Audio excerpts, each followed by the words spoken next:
melhor evangelho da noite está no livro de Marcos, no capítulo 10, a partir do versículo 35. O pedido de Tiago e João.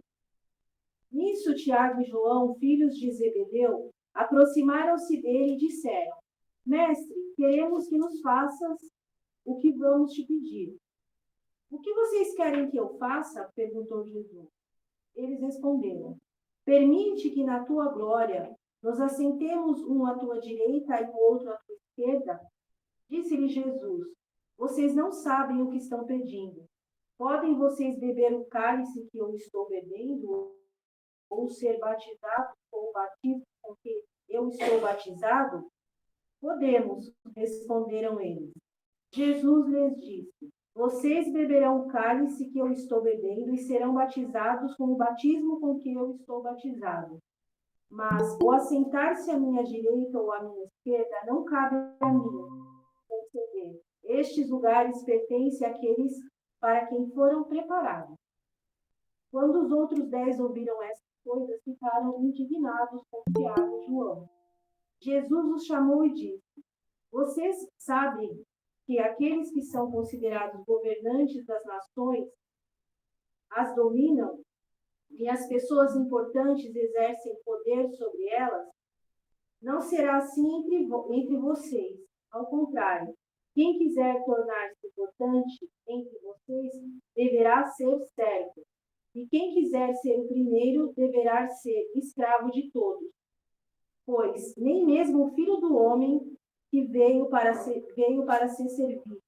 Nem mesmo o Filho do Homem veio para ser servido, mas para servir e dar a sua vida em resgate por muitos. Olha que coisa interessante, né? Existe sempre essa confusão de Jesus e Deus serem a mesma coisa. Na verdade, no estágio em que a gente se encontra, é muito difícil compreender o que nós somos, o que é o Espírito. Imagine compreender Deus. Então, a gente meio que fica tentando encaixar lógicas racionais, para tentar entender, né, essa visão ainda atrasada, antropomórfica, mitológica de Deus como algo transcendente, como um senhor que está fora da criação, observando cada um de nós. Isso faz parte de um tempo que não serve mais para os dias de hoje, né? Diante de tudo isso, de toda essa compreensão que nós já alcançamos da dinâmica universal, dos princípios da natureza, de entendermos como é que a natureza funciona. A natureza ela não é regida por capricho de nenhuma inteligência, mas ela é totalmente inteligente, ela é imutável. E para o seu celular, Sérgio? Não tem problema, vou lá de novo. Eu vou ler um trecho que eu não posso pegar o meu aqui. Não é nada disso, não. Chupumba.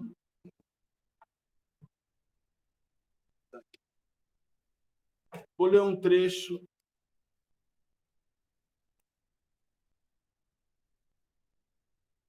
Se a internet aqui me ajudar, né? Não está grande as coisas. É. Você consegue. Não, Nelson, não dei depois.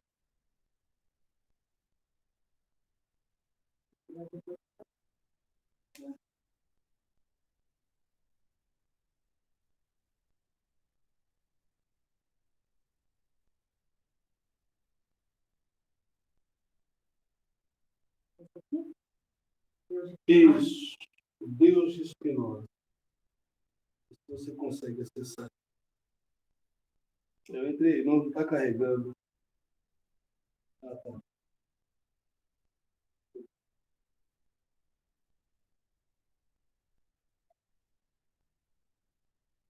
Bom, nós vamos ler o trecho daquela... É uma espécie de oração que trata do Deus de Spinoza. Spinoza, para quem não sabe, foi um grande filósofo holandês e era para ter nascido em Portugal, né? E seria o primeiro filósofo português, mas como os judeus estavam sofrendo muita perseguição em Portugal na época, ele teve que fugir. A mãe dele estava grávida, ele acabou nascendo na Holanda. Então, Baruch Spinoza. Ele dizia o seguinte, olha que coisa linda: pare de ficar rezando e batendo no peito. O que eu quero que você faça é que saia pelo mundo e desfrute a vida. Quero que goze, cante, divirta-se e aproveite tudo que fiz para você. Pare de ir a esses templos lúgubres, obscuros e frios que você mesmo construiu e acredita ser a minha casa. Minha casa são as montanhas, os bosques, os rios, os lagos, as praias, onde vivo e expresso o meu amor por você. Pare de me culpar pela sua vida miserável. Eu nunca disse que há algo mal em você, que você é um pecador ou que a sua sexualidade seja algo ruim. O sexo é um presente que lhe dei e com o qual você pode expressar amor, êxtase, alegria. Assim, não me culpe por tudo o que fizeram crer. Pare de ficar lendo supostas escrituras sagradas que nada tem a ver comigo.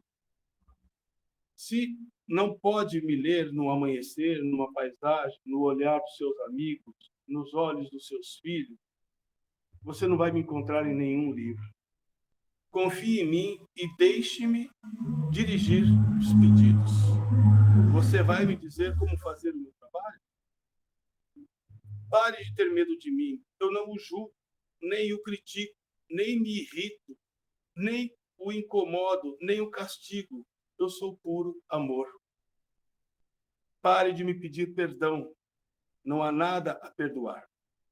Se eu fiz, eu é que o enchi de paixões, de limitações, de prazeres, de sentimentos, de necessidades, de incoerências e de livre-arbítrio. Como posso culpá-lo se responde a algo que eu pus em você? Como posso castigá-lo por ser como você é, se eu o fiz? Crê que eu poderia criar um lugar para queimar todos os meus filhos que não se comportarem bem pelo resto da eternidade? E Deus faria isso. Esqueça qualquer tipo de mandamento, qualquer tipo de lei, que são artimanhas para manipulá-lo, para controlá-lo, que só geram culpa em você. Respeite seu próximo e não faça o outro que não queira para você. Preste atenção na sua vida e seu estado de alerta seja o seu guia. Essa vida não é uma prova, nem um degrau, nem um passo no caminho, nem um ensaio, nem um prelúdio para o paraíso. Essa vida é só o que há aqui e agora. E é só de que você precisa.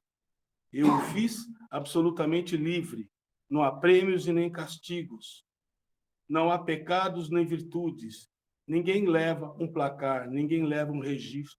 Você é absolutamente livre para fazer da sua vida um céu ou um inferno. Não lhe poderia dizer se há algo depois da vida, mas posso lhe dar um conselho. Viva como se não houvesse, como se essa fosse sua única oportunidade de aproveitar, de amar, de existir. Assim, se não houver nada, você terá usufruído da oportunidade que lhe dei. E se houver, tenha certeza de que não vou perguntar se você foi comportado ou não. Vou perguntar se você gostou, se se divertiu, do que mais gostou e o que aprendeu. Pare de crer em mim. Crer é supor, adivinhar, imaginar. Eu não quero que você acredite em mim. Quero que você me sinta em você. Quero que me sinta em você quando beija sua amada, quando agasalha sua filha, quando acaricia o seu cachorro, quando toma banho de mar. Pare de louvar-me. Que tipo de Deus ególatra você acredita que eu seja? Aborrece-me que me louvem. Cansa-me que me agradeçam. Você se sente grato? Demonstre-o cuidando de você, da sua saúde, das suas relações, do mundo. Sente-se olhado e surpreendido? Expresse sua alegria. Esse é um jeito de louvar. Pare de complicar as coisas e de repetir como um papagaio o que te ensinaram sobre mim. A única certeza é que você está aqui, que está vivo e que esse mundo está cheio de maravilha. Para que precise de mais milagres? Para que tantas explicações? Não se procure fora, não achará. Procure-me dentro de você. É aí que estou, batendo em você. É verdade que não é uma visão religiosa de Deus, mas é uma visão muito bonita, que desconstrói muita coisa. Porque o Deus que a gente constrói, o Deus que a gente construiu, ele sofre uma influência muito grande das nossas crenças, das tradições, daquilo que a gente aprendeu desde cedo, né? É um Deus que transforma o ser humano numa espécie de cobaia, como dizia o Cazuza, né? Somos cobaias de Deus. Então, como se nós estivéssemos sendo vítimas de um experimento. E não é isso. Deus é a própria natureza. Quando ele fala no livro sobre a ética de Spinoza, ele fala de Deus como natura naturans. Ou seja, Deus, ele é toda a natureza. Deus está presente em mim, em você, no poste, no cachorro, na rua, na luz, no sol, nas estrelas. Ele está presente em tudo. Tudo é uma representação de Deus. Só que nós perdemos a conexão com esse Deus, porque nós perdemos a conexão com a natureza. A nossa conexão é uma conexão mental com um Deus imaginário, um Deus mitológico, um Deus que pune, um Deus que castiga, um Deus que, enfim, fica criando dificuldades para o seu filho, e não é isso. Essas coisas são criações nossas. E assim como a gente cria uma série de coisas, a gente pode desconstruir também. Quando Tiago e Pedro chegaram para Jesus e disseram: Mestre, permita-nos que um fique à sua direita e outro à sua esquerda, quando você estiver no seu trono de glória, ou seja, quando ele estiver lá no céu, no trono de glória dele, né? Ele vai dizer: não, isso não depende de mim.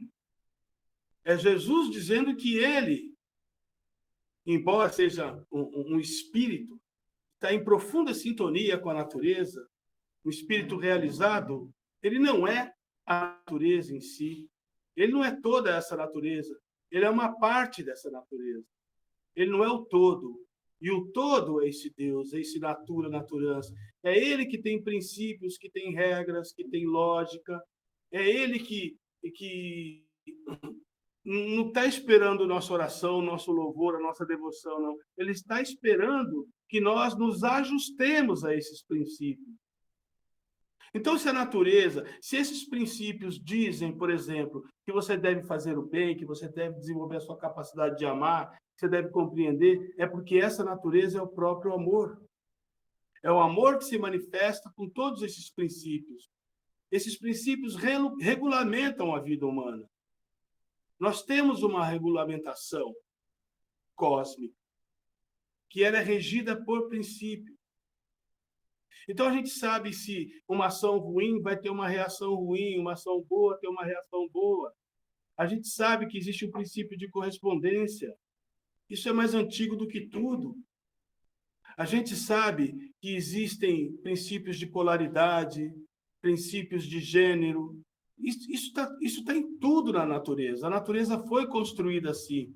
E não foi construída por um homem, como Jesus estava dizendo. Não sou eu que decido. Você que tem que estar ajustado para estar ao meu lado. Se você tiver condição, você vai estar. Mas não sou eu quem irei colocá-lo à minha direita ou à tua esquerda. Quando ele fala, é o meu Pai que está no céu, ele está falando desse Pai. Ele está falando desse Deus natura, naturans, de todos esses princípios. Então, a gente tem que entender como é que funcionam as coisas, para nos ajustarmos a elas. E não vivermos apenas, como o próprio Spinoza diz nessa oração lindíssima, de oração. Reproduzindo ensinamentos anacrônicos, ultrapassados, que foram desenvolvidos a partir do princípio do medo, né? Teologias criadas a partir do medo, porque através do medo você exerce domínio sobre as pessoas. Então é fácil você encher uma pessoa de insegurança para poder arrebanhá-la e se lançar como o pastor dessa ovelha, né? Para que meu rebanho seja cada vez maior, para que a minha igreja seja cada vez mais poderosa. O difícil é libertar a pessoa disso, através do conhecimento. O difícil é mostrar uma alternativa para ela, é fazê-la entender o quão poderosa ela é. O que ela é capaz de produzir, o que ela é capaz de enfrentar, o que existe na própria natureza desse ser. Como algo que eu até estava conversando com meu amigo aqui, ele tem uma banda de mantra, né? A gente estava falando sobre isso, falando sobre hinduísmo. O hinduísmo tem um entendimento muito mais profundo de Deus, muito mais antigo, muito mais... o Oriente ele está muito mais avançado do que o Ocidente. O Ocidente ainda está preso na questão científica, na questão doutrinária. Eles não. Eles têm a coisa da experiência, da ciência, aquela coisa empírica, de entrar em estados alterados de consciência, através da meditação e de outras práticas, e conhecer, sentir Deus, como diz Spinoza, não através de orações ou da crença, mas através da experiência. Então, eles têm verdadeiras experiências místicas que revelam, de fato, quem é Deus, e onde está esse Deus, e como sincronizar com esse Deus. Né? Então, é isso. A gente ainda não entende essas coisas. A gente ainda está tateando no escuro, acreditando em tudo o que dizem para a gente. Isso é muito perigoso. Porque a gente está renunciando, né, à nossa responsabilidade de refletir, de buscar, de investigar, de querer entender um pouco dessas coisas. Porque essa visão desse Deus bárbaro, punitivo, isso não existe. Isso é da Idade Média.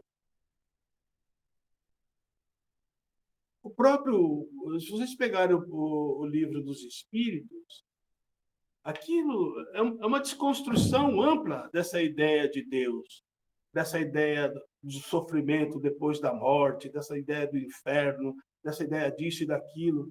Vocês vão pegar o espírito, tem momentos de extrema lucidez nas respostas desses espíritos, que eles dizem o seguinte: olha, vocês estão com medo do que vai acontecer com vocês depois de vocês desencarnarem, e eu lhes digo, o ser humano sofre muito mais quando encarna, para encarnar nesse mundo, do que para desencarnar. Porque quando você encarna, você está entrando numa prisão. E quando você está desencarnando, você está saindo dela. Ora, o que é mais prazeroso, gente? Hã? Qual que é a melhor sensação, não é? A sensação de que você está se libertando? Mas é evidente, não podemos acelerar as coisas. Não podemos pegar atalhos, tá? A fruta, ela só cai do pé quando ela está madura, viu? E isso, veja só, homem nenhum é capaz de amadurecer aquela fruta, de provocar o amadurecimento daquela fruta. Só a natureza é capaz de fazer isso. Só Deus é capaz de fazer isso, de intervir. Então, isso é a presença. A inteligência divina é isso. A presença de Deus, ele se mostra presente na própria natureza, fazendo coisas que nós não podemos fazer. Nós não podemos fazer uma árvore nascer, uma semente germinar. Não. A gente não tem esse poder. O máximo que a gente pode fazer é jogar a semente lá. Mas quem vai fazer isso é Deus, é a natureza. A gente não pode criar uma vida diferente da que a gente está acostumado a criar. Né? Ah, eu vou fazer um jacaré aqui. Né? Pegar uma receita aí mística e vou criar um jacaré. Você não consegue. Então, a gente sabe das nossas limitações. A gente sabe que é divino, sim, mas não somos deuses. Nós não somos esse Deus. Nós somos divinos porque nós somos parte desse Deus. Né? Quando Jesus dizia eu e o Pai somos um, ele não estava querendo dizer que ele era o próprio Deus, mas que ele estava unido com Deus porque ele percebia que ele era uma parte desse todo, desse natura naturans, esse Deus que envolve tudo, que está presente em tudo, e que não existe para punir ninguém. Ele ele tem só uma lógica. Ele regulamenta essa natureza através de princípios. Então, você sabe que você está nessa altura aqui, em cima de um prédio. Se você pular, você vai cair. Você vai cair sendo branco, sendo preto, sendo gay, sendo hétero, sendo pobre, sendo rico, sendo de esquerda, sendo de direita. Você vai cair. Porque Deus ele não está criando princípios, regras, para uma pessoa ou para outra, com distinção. Não. Ele cria princípios para todos. Então, se os seus atos ruins têm implicações ruins, esses atos ruins não têm implicações ruins só para você, meu querido. É para todo mundo. Se seus atos bons têm boas implicações, esses atos bons têm boas implicações para todo mundo. Porque Deus não faz distinção. O próprio Jesus dizia que Deus faz nascer o sol para os justos e para os injustos, que faz cair a chuva sobre os bons e sobre os maus. Então não vai chover só para os bons, vai chover para todo mundo.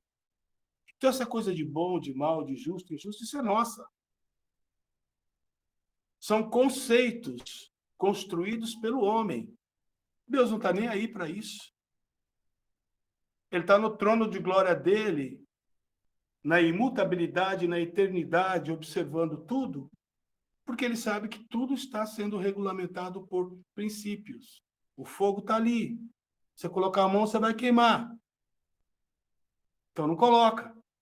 Então a gente tem que enxergar Deus assim, na natureza, através das nossas ações, das nossas escolhas. Se a gente faz uma escolha que é ruim, por que vai fazer de novo? Se a gente sabe, se a gente seguir um caminho que a gente sabe onde vai dar, mas a gente insiste, é evidente que a gente vai colher os frutos dessas escolhas. Então, Deus ele não é um juiz. Esse juiz está dentro da gente. Somos nós mesmos. Somos nós que nos cobramos, somos nós que nos punimos, somos nós que nos autoflagelamos o tempo todo, somos nós que não nos perdoamos, somos nós que nos odiamos, somos nós que não nos reconciliamos conosco mesmos e vivemos em pé de guerra com a gente. Somos nós os causadores da nossa baixa autoestima, da nossa dificuldade de aceitação, de aprovação. Somos nós que não gostamos de nós mesmos. E aí, quando você se transforma no maior problema para você, você não pode culpar Deus por isso.